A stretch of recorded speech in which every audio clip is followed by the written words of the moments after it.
কারণ বিজেপি গভর্নমেন্টে আসবে না, এটা পশ্চিমবঙ্গের মানুষও ছোটো বাচ্চাও জানে। দেখবেন বিজয় মালিয়া থেকে আরম্ভ করে আদানি আম্বানি থেকে আরম্ভ করে আজকে কয়েক হাজার কোটি টাকার লোন তারা এখানে মেরে দিয়ে দেশ বিদেশে পালিয়ে গেছে।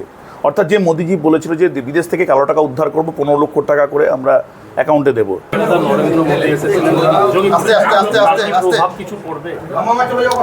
দেখুন, একটা জায়গায় প্রধানমন্ত্রী এসেছিলেন জঙ্গিপুরে, প্রচুর মানুষজন এসেছিলেন। দেখুন, নরেন্দ্র মোদী আসা মানে ভোটটা ভাগাভাগি হওয়া। এখানে অর্থাৎ হিন্দু ভোটটাকে কনসোলিডেট করতে এসেছিলেন।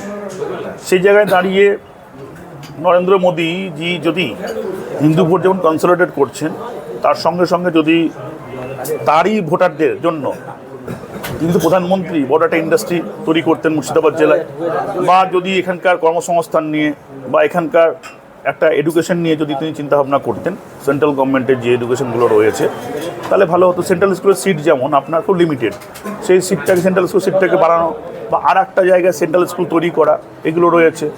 এখানে আর একটা দরকার ছিল, যেমন হচ্ছে প্রতিরক্ষা বলাই, যেহেতু বর্ডার আছে, বর্ডার থেকে ওরা যেমন মুখে বলে, অমিত শাহজি মুখে বলে যে এত মাইগ্রেট হচ্ছে, অর্থাৎ ইমিগ্রেশন প্রচুর, অনুপ্রবেশকারী প্রচুর।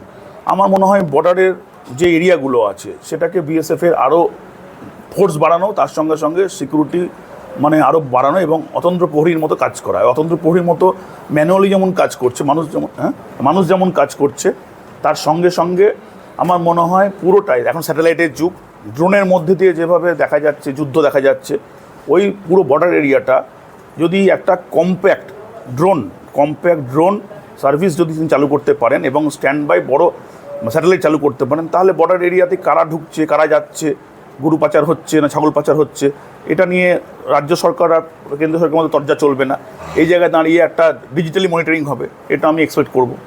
একটা বিষয় হচ্ছে যে এখানে যে প্রার্থী, বিজেপির প্রার্থী, সে যখন ভোট চাইছে তখন বিভিন্ন প্রতিশ্রুতি দিয়ে বেড়াচ্ছে যে এই অনুদান হবে, এই অনুদান হবে, এই সমস্ত দেওয়া হবে। কি বলবেন? দেখুন, বিজেপির প্রার্থীর অনুদানটা লোকে খাবে না, কারণ বিজেপি গভর্নমেন্টে আসবে না, এটা পশ্চিমবঙ্গের মানুষও ছোটো বাচ্চাও জানে। যদিও বিজেপির মডেলটা দেখে যে বিজেপি 20টা স্টেটে আছে, আমাদের দেশের 20টা স্টেটে আছে, তারা মমতা ব্যানার্জি স্কিম হায়ার করেছে। যেমন আমাদের এমপিতে মানে মহারাষ্ট্রে আপনার বলেছিল যে লক্ষ্মীর ভাণ্ডার টাইপের ওগুলো দেবে, এখনও পর্যন্ত দেয়নি। বিহারে বলেছিল 10,000 টাকা করে দেবে, নীতিশ কুমার বলেছিল জোটের আগে, দেয়নি। বিজেপি মধ্যপ্রদেশে যেগুলো রয়েছে, শিবরাজ সিং চৌহান তিনিও বলেছিলেন দেবে, তারপর তিনি এমপি হয়ে গেলেন। অর্থাৎ কোনোভাবেই বিজেপি গভর্নমেন্ট এত আপনার কর্পোরেট এবং মানুষকে সাকসেন করে, অর্থাৎ আমাদের অর্থনৈতিক অবস্থাটাকে যারা গরিব মানুষ, যারা মধ্যবিত্ত মানুষ, তাদেরকে পিষে দিয়ে তাদেরকে আরও গরিব করে দেয়, লেবারে পরিণত করে দেয়। আর কিছু মুষ্টিমেয় বড় লোকদেরকে প্রচুর বড় লোক করে, যেমন আদানি আম্বানি থেকে আরম্ভ করে আপনার নীরজ মোদী থেকে আরম্ভ করে সব রকম সাপোর্ট আপনি দেখবেন। বিজয় মালিয়া থেকে আরম্ভ করে আদানি আম্বানি থেকে আরম্ভ করে আজকে কয়েক হাজার কোটি টাকার লোন তারা এখানে মেরে দিয়ে দেশ বিদেশে পালিয়ে গেছে। অর্থাৎ যে মোদিজি বলেছিল যে বিদেশ থেকে কালো টাকা উদ্ধার করবো, 15 লক্ষ টাকা করে আমরা অ্যাকাউন্টে দেবো, তাহলে তার আমলে তারই আপনার কি বলবো, তারই গভর্নমেন্টে সব থেকে মানে তারই প্রমোশন করা ব্যবসাদাররা, তারাই তো কোটি কোটি টাকা মেরে পালিয়ে গেল বিদেশে। তাহলে পরে এটা তো বুঝতে পারছেন না বিজেপি গভর্নমেন্ট অ্যাকচুয়ালি কী। বিজেপি গভর্নমেন্ট খুব বড় লোকদের, এটা একটু যারা মানে ভারতীয় বিভিন্ন রকম ইন্টারন্যাশনাল ন্যাশনাল নিউজগুলো নিয়ে যারা কভার করে, তারা দেখবেন বিজেপি কখনোই কোনো ভর্তুকি দিয়ে কাজ করে না।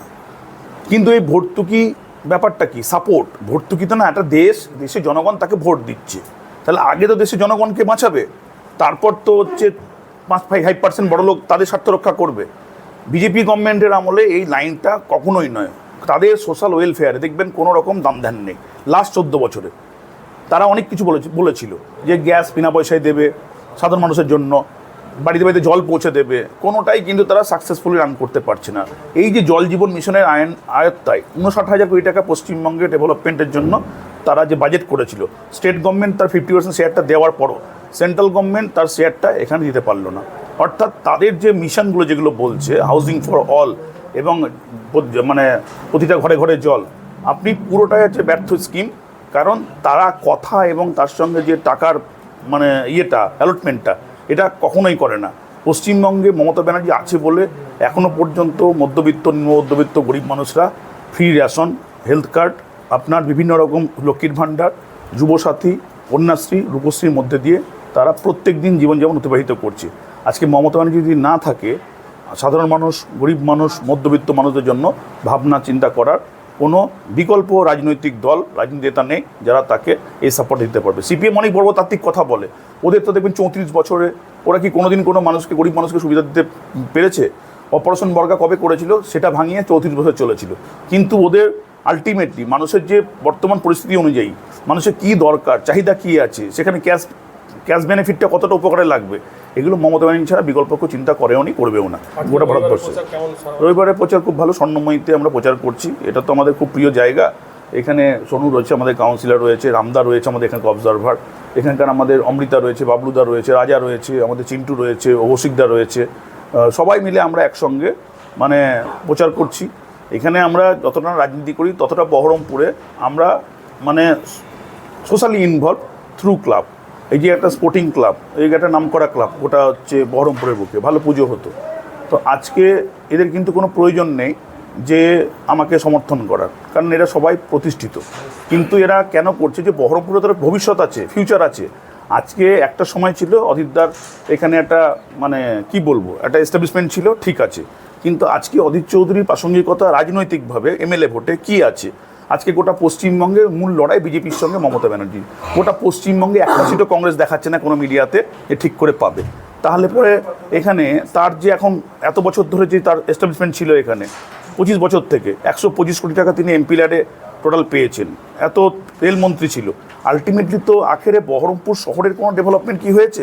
হয়নি। তাহলে বহরমপুর শহরে যে আর্থসামাজিক দিকটা সেটা মমতা ব্যানার্জি যেভাবে তুলে ধরছেন, এবং এই শহরটাকে আরও কীভাবে মানে কমার্শিয়ালি ডেভেলপ করা যায়, এই শহরটার কীভাবে আর অর্থনীতির চেহারা চেঞ্জ করা যায়, এই শহরের আরও মানে স্ট্যান্ডার্ডটি কীভাবে বাড়ানো যায়, সেই জন্য যে স্টেট গভর্নমেন্টের সাপোর্ট দরকার, সেই জায়গায় মানুষ বুঝে মিউনিসিপ্যালিটি আমাদের হাতে আছে, জেলা পরিষদ আমাদের হাতে আছে, এমপি আমাদের হাতে আছে, সবটা এখন অ্যাপেল পাই অর্ডারে আমাদের দরকার। যে বহরমপুরটা যেহেতু দীর্ঘদিন ধরে অ্যান্টি এস্টাবলিশমেন্ট মধ্যে ছিল, সেই জন্য এবার তৃণমূলের পক্ষে যাওয়া দরকার, এবং সেখানে অন্তত ওদের থেকে ভালো ডেভেলপমেন্টটা হবে, এটা সবাই বুঝতে পেরেছে।